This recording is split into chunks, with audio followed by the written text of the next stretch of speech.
சிருஷ்டி ஒளி சொந்தங்கள் அனைவருக்கும் அன்பான வணக்கங்கள். இப்ப நீங்க பாத்துட்டு இருக்கிறது 138 மூலிகைகளை கொண்ட பிரம்ம தைலம். அதனுடைய ஸ்டிக்கர் ஒட்டுற பணி தான் போயிட்டு இருக்கா. நான் ஒட்டவா? ஒட்டுங்க.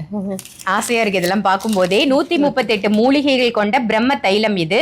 இந்த தைலத்தை நம்ம தீபமா வீட்டுல ஏத்தும் பொழுது நிகும்பலா யாகம் நம்ம இல்லத்துல பண்ண பலனும், அதே மாதிரி நான் ஒட்டிட்டேன் சூப்ரா, அதே மாதிரி சகசர சண்டி யாகம் நம்ம இல்லத்துல பண்ண பலனும் உங்க எல்லாருக்குமே கிடைக்கும். காலை மாலை இரு வேளையும் 6 மணிக்கு நம்ம தீபம் ஏத்துவோம் இல்லையா, இந்த ஆயிலை பயன்படுத்தி நீங்க தீபம் ஏத்துங்க. இதெல்லாம் பூஜை பண்ணி வந்துருச்சா? பூஜை பண்ணி வந்திருக்கு. ஓகே ஓகே, லேபிள் ஓட்டிட்டு இருக்கீங்க. ஓகே, இதோட விலை எவ்வளோ? 500 ரூபாய். 500 ரூபாய். ஓகே ஓகே, 500 ரூபாய் மதிப்புள்ள இந்த 138 பிரம்ம மூலிகை தைலம் உங்களுக்கு வேணும்னு நினைச்சீங்கன்னா வீடியோல தெரியுற நம்பருக்கு கால் பண்ணி உடனே ஆர்டர் பண்ணுங்க. இவ்வளோ ஸ்டாக் வந்திருக்கு, எல்லாமே பூஜை பண்ணி வந்திருக்கு. அது மட்டும் இல்லை, இங்கே நீங்க வாங்கும் போது முறைப்படி சாய் பாலாஜி அவர்கள் நம்ம அம்பாள் கிட்டையும் வச்சு பூஜை பண்ணி உங்களுக்கு தருவாங்க. கொரியருக்கும் பூஜை பண்ணி அனுப்பப்படும்.